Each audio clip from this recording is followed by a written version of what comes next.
Everyone, welcome to my YouTube channel Srikant Gurukul. Here we are with a new video along with the daily current affairs of the VISION IAS.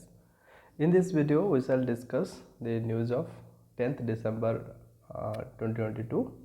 Let's go through it one by one. The first news that is regarding the 17th Asia Pacific Regional Meeting of the International Labour Organization. It was recently held in Singapore. The main objective of the meeting was to discuss the national action to deal with the issue of dwindling wages of workers, inflation and unemployment in Asia Pacific and Arab states. It also focuses on action to enhance the job rich growth, and that is inclusive and transformative. And the meeting concludes with adoption of the Singapore Declaration. It was held in Singapore, that's why the declaration that was adopted is known as Singapore Declaration. And here are some key highlights of the Singapore Declaration.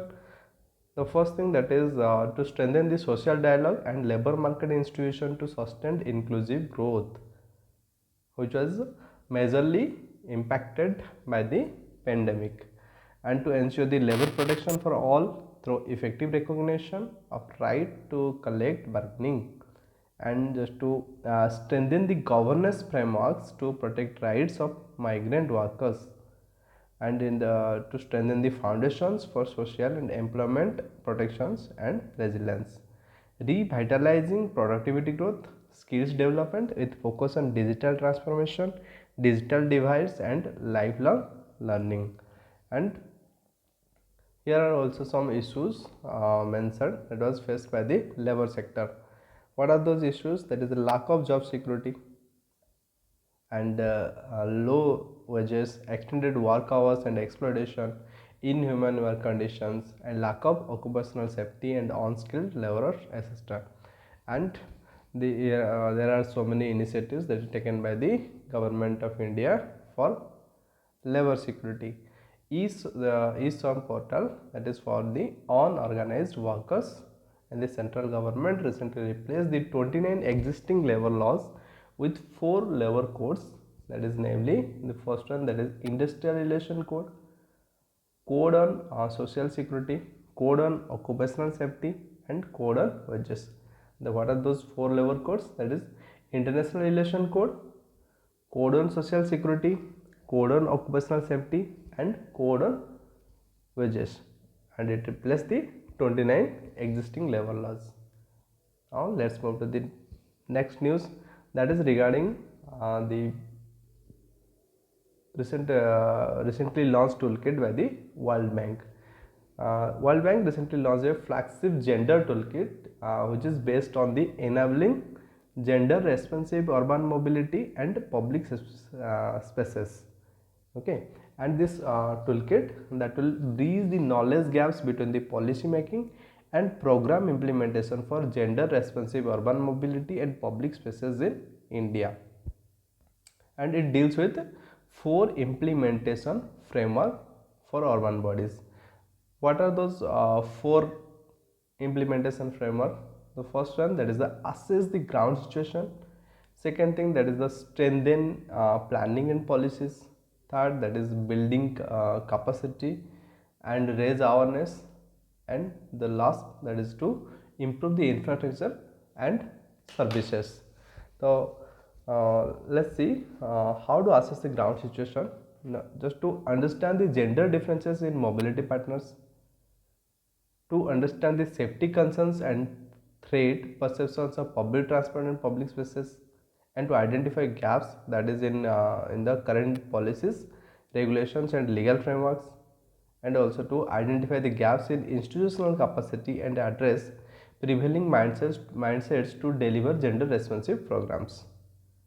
It is the first pillar, and the second pillar is the strengthening planning and policies, that integrate a gender lens in new and existing policies and plans, and to introduce the gender inclusivity in decision making and key institutions. And the third pillar, that is a build capacity and raise awareness, that is to mandate the training and capacity building of duty bearers, compulsory training, force partnership of raising awareness and enabling community action through campaigns in order to raise the awareness. And the fourth pillar, that is improve infrastructure and services, enhance women's safety and public transport and spaces, apply a gender lens on infrastructure design and public transport services. And what is the need for gender responsive urban mobility for a country like India? Because women are amongst the biggest users of public transports across Indian cities. And here are some data. On an average, 45%, 45.4% women they walk to work compared to 27.4% of men. And the lower income groups they have higher usage of the public transport, and the urban mobility systems they are often not designed to the account for gender based differences in mobility partner. So they were always designed in a general basis. Lack of safe public transport deters women from accessing promising opportunities.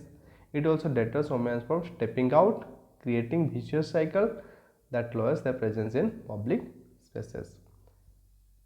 And here are some initiatives that is to taken to gender responsive urban mobility.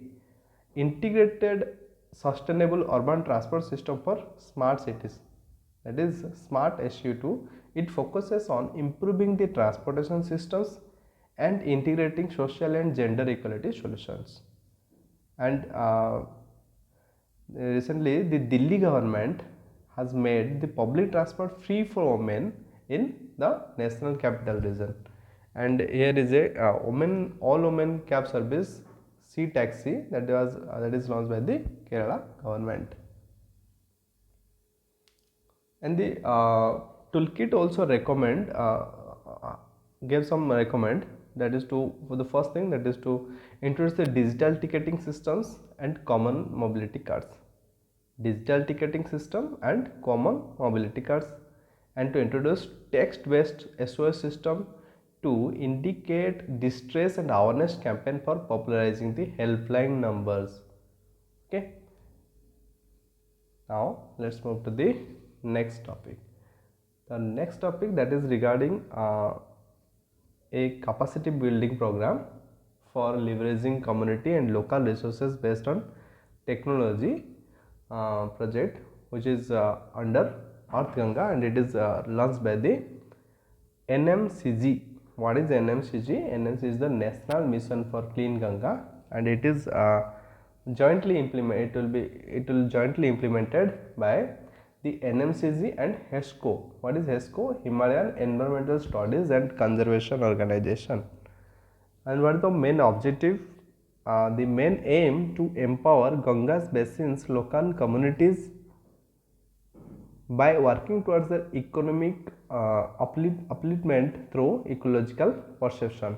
It also envisages, that is establishing the Earth Ganga centers, okay, and 3 Ganga resource center. What are its objective? That is to empower the Ganga's basin local communities by working towards their economic upliftment through ecological perceptions, and also establishing the Earth Ganga Center (HGC) and 3 Ganga Resource Center, that is GRC, and capacity building training for communities in Uttarakhand, Uttar Pradesh, Bihar, Jharkhand would organize through GRC centers, that is a Ganga Resource Center, and they will held the capacity building trainings for the communities. Earth Ganga, what is this? It was first introduced in 2019 to shift focus from Namami Ganga to Earth Ganga. So it was earlier Namami Ganga the project, and then it shift its focus to Earth Ganga. It focuses on sustainable development of Ganga and its surrounding areas through economic activities related to the river. It also strives to contribute at least 3% of the GDP from Ganga basin itself. And here are some 6 verticals of the Earth Ganga. It is a zero budget natural farming which involves chemical free farming on 10 km on either side of the river. There is a zero budget natural farming. It's a chemical free farming. Monetization and reuse of sludge and wastewater. Livelihood generation opportunities. Public participation to ensure increased synergies between the stakeholders, promote the cultural heritage and tourism of the Ganga, and institutional building by enhancing local capacities for better decentralized water governance. And here is some information regarding the NMCG, that is National Mission for Clean Ganga. It was registered as the societies under the Societies Registration Act 1860 to reduce the pollution and ensure rejuvenation of Ganga river. It also acted as the implementation arm of the National Ganga River Basin Authority (NGRBA). National Ganga River Basin Authority (NGRBA). It acted as an implementation arm, which was constituted under the Environment Protection Act 1986. The National Ganga River Basin Authority, it was constituted under it is a constitutional body, that is, it was constituted under the Environmental Protection Act 1986, and the NMCG, it was registered under the society under the Society Registration Act 1860. Now let's move to the next topic, that is regarding a joint program on mental health and psychological well-being and development of children and adolescents, which is jointly launched by UNICEF and World Health Organization. And the main aim is to promote optimal development and mental health, reduce suffering, and enhance psychological well-being and quality of life in children and adolescents by 2030.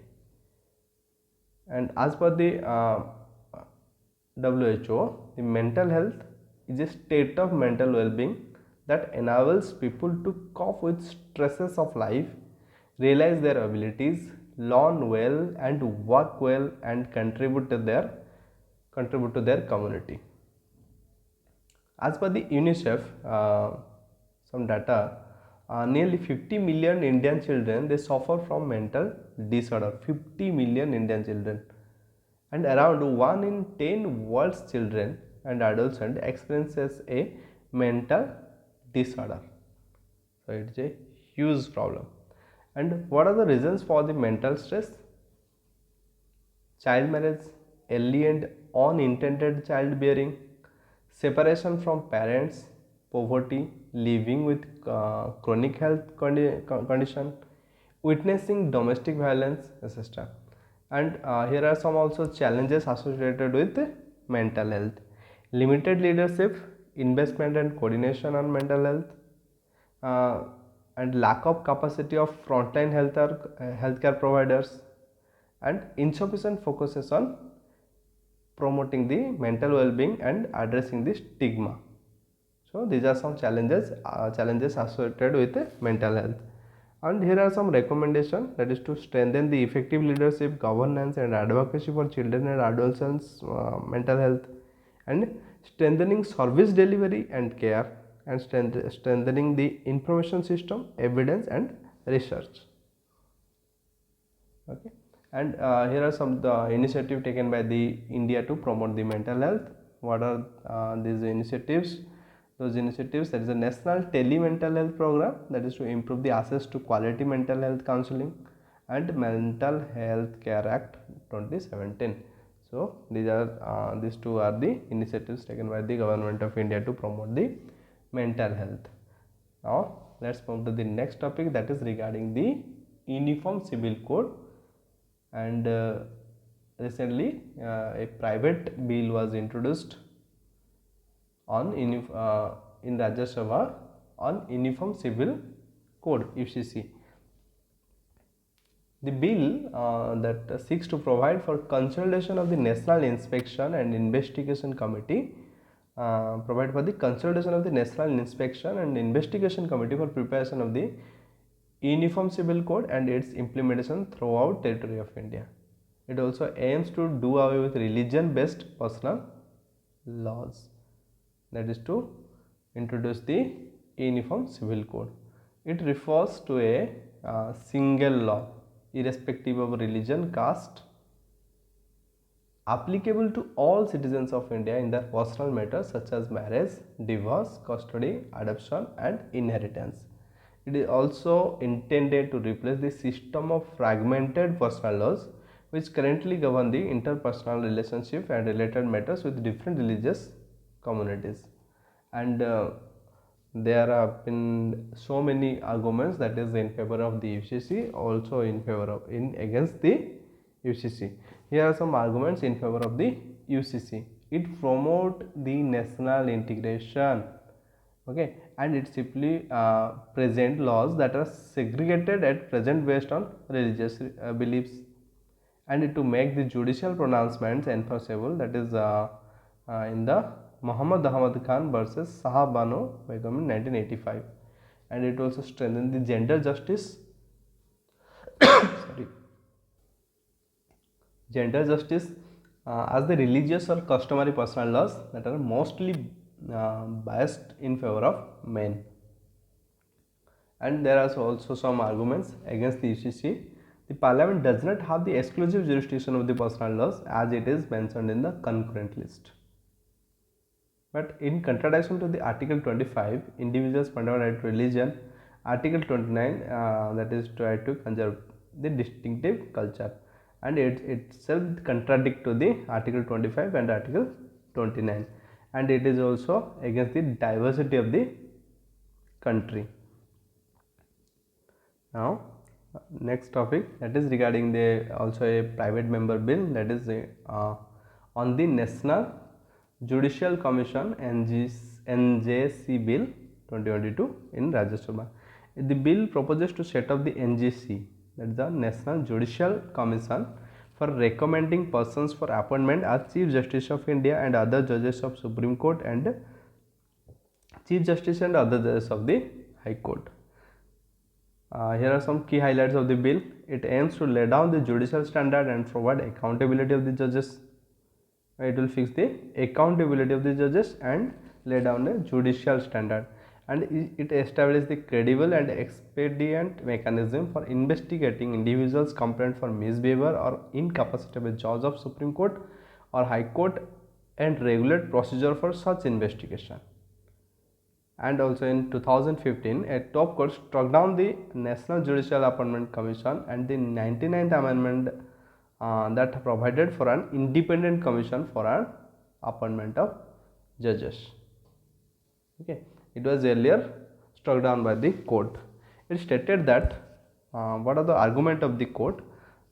It stated that NJSC, that is National Judicial Appointment Commission, it damaged the basic structure of the constitution by taking out the primacy of the judiciary in appointment of the judges. It also intended to replace the collegium system, whereby a group of senior most judges makes appointment to higher judiciary. Because the bills introduced by private members are referred as private. What are private member bill? That is, the bills introduced by a private member is known as private member bills. Its drafting is responsibility of the concerned member. Its introduction requires 1 month of advance notice. It only introduced and discussed on Fridays. So all the private member bills are introduced and discussed on Fridays. So far the parliament has passed till now 14 such private member bill. What are the issues that with the collegial system? Why there is a demand for introducing the Independent National Judicial Appointment Commission? Non-transparent systems. The recent existing collegium system is non-transparent since it does not involve any official mechanism or secretariat. No prescribed norms regarding the eligibility criteria or even the selection procedure. No official minutes of the collegium proceedings, and it blamed for tussle between the judiciary and executive, and it slow pace of the judicial. It slow down the pace of the judicial appointment. And here are some small news The first, that is regarding the bills introduced to modify the scheduled tribes list. A bill that seeks to modify the scheduled tribes list in 4 states. In the 4 states, that is the Tamil Nadu, Karnataka, Himachal Pradesh and Chhattisgarh. Tamil Nadu, Karnataka, Himachal Pradesh and Chhattisgarh. It proposes amendments of the Constitution Scheduled Tribes Order 1950. So it proposed an amendment of Constitution Scheduled Tribes Order 1950. What are the highlight of this bill? It add the Nari Koravan and the Kurubikaran hill tribes to the scheduled tribe list of the Tamil Nadu. It added two hill tribes, that is the Nari Koravan and Kurubikaran of Tamil Nadu. It introduced the Beta Kuruba as a synonym for the already categorized the Kadu Kuruba of Karnataka. So it introduced the Beta Kuruba as a synonym for the already categorized Kadu Kuruba of Karnataka. It adds a number of synonyms in Devanagari script for already categorized Bhariya Bhumiya tribe of Chhattisgarh scheduled tribe list, and the Hathi community that was added to Himachal Pradesh.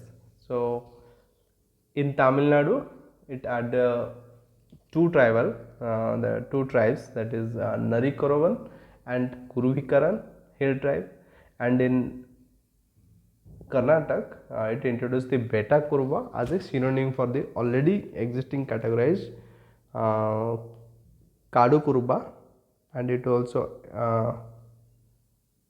adds a number of synonyms in Devanagari script for already categorized Bhariya Bhumiya tribe of the Chhattisgarh scheduled tribe list, and the Hathi community of Himachal Pradesh was added to the list. It proposed the amendment by amending the Constitution's scheduled tribe order 1950. These communities or these changes can be made. Next news, that is regarding the faceless assessment scheme. Recently, the CBDT, Central Board of Direct Taxes, they stated that information related to the compulsory scrutiny of cases in international tax and central charges that will not be transmitted to NAFSC unless case itself is transferred. What is this NAFSC? National Faceless Assessment Center. It acts as a nodal agency and single point of contact between the taxpayer and tax department. It was launched in 2019, and it promotes an efficient and effective tax administration, minimizes physical interface, increases accountability, and introduces of team-based assessment. Next topic, that is share buyback. What is this? The Paytm, Paytm has to decide on a proposal for buyback of its shares. When a listed, what is this buyback, share buyback? When a listed company buys its own share from existing shareholders, it's known as a share buyback, which is also called as a share repurchase. Okay, the process reduces the number of outstanding shares in open market over a period of time, and it also maximum limit for any buyback is 25% or less of the aggregate of paid up capital and free reserves of a company. And what is the benefit of this share buyback? It boosts the share prices. Shareholders are exempted from paying tax on income generated in process. Next topic, that is regarding the Asia's first drone delivery hub. So the first drone delivery hub of Asia, it was unveiled by the Meghalaya government in partnership with the startup Tech Eagle. Okay, it in partnership with the startup Tech Eagle by the Meghalaya government. It aims to deliver vital supplies.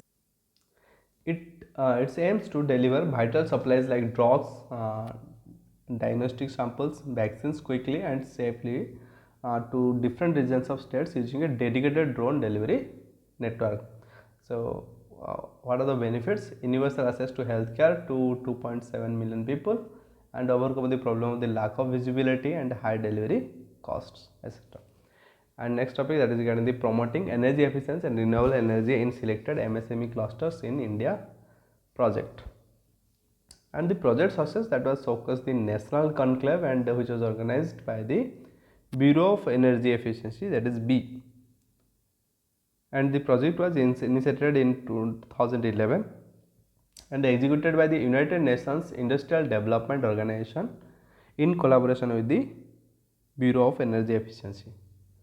And it is funded by the Global Environment Facility, GEF, and the main objective is to develop market environment for introducing energy efficiency and enhance use of renewable energy and selected energy intensive MSME sector.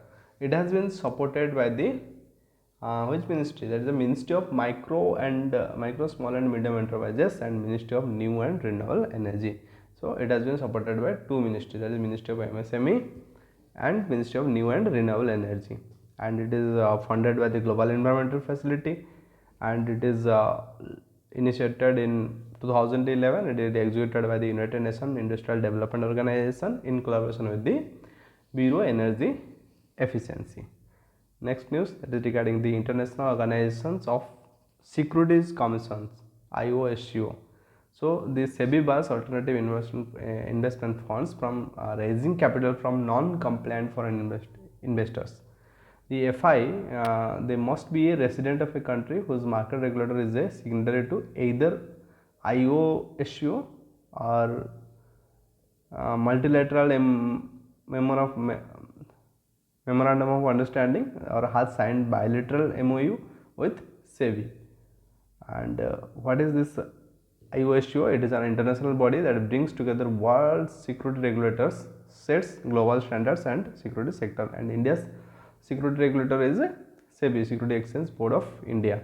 It regulates more than 95% of the world securities market. It works with G20 and Financial Stability Board on global regulatory reform agenda. And SEBI is a member of the International Organization of Security Commissions, and it is the governing and standard setting body for India. Next, that is a Himalayan medicinal plant species. So here three Himalayan medicinal plant species, they have made it to the IUCN Red List. What are those? That is a Mejotrophis pellita. So it is critically endangered. It is endemic to Uttarakhand. The oil extracted from this leaf, they possess a strong antioxidant and can be natural substitute for the synthetic antioxidant in pharmaceutical industries. And the another plant, that is the Fritillaria shirosa. It is vulnerable and it is used in treatment of the bronchial disorder and pneumonia. And the next plant, that is Dactyloryza hetegerea. Its status is endangered and it is used in Ayurveda, Siddha, Unani and other alternative systems of medicine to cure fever, cough, etc. Next topic, that is again the state environment impact assessment authorities. So the Ministry of the Environment, Forest and Climate Change has been directly directed by the NGT, National Green Tribunal, to form the panel to formulate safeguards and guidelines to be followed by the state environment impact assessment authorities. So earlier the ministry had decentralized the environmental clearance process required for a certain category of projects. So these authorities are responsible for providing the environmental clearance for a bulk of infrastructure, developmental and industrial projects, and the main purpose is to assess the impact of the proposed project on environment and people and to try and minimize this impact. Next topic, that is regarding the cactus plantation. So cactus, it is a xerophytic plant that grows in hot dry areas such as in deserts, hot and dry areas. And other features, it is a succulent perennial plant. Okay, and to prevent water loss, it is covered with a waxy substance called cuticle, and it has thick herbaceous or woody chlorophyll containing system, and it can be distinguished from other succulent plants by presence of the aerosols, small cushions like structures with trichomes, plant hairs in all species, spines and or barb bristles. The last topic, that is regarding the Renewable Energy Report 2022. The report was released by the International Energy Association.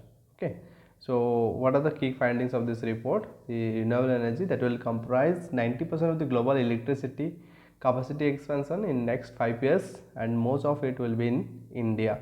So the 90% of global electric capacity. Renewable energy installs power capacity addition will grow to 2400 gigawatts between 2022 to 2027. With addition of the 145 gigawatt, India is forecast to almost double its renewable power capacity over this period. Solar photovoltaic accounts for 3/4 of this growth. It is followed by onshore wind 15%, onshore wind 15%, and hydropower providing the rest of it, that means 85%. And this is it for the session. If you like the video, kindly like, share and subscribe our channel for more such video. Thank you for watching.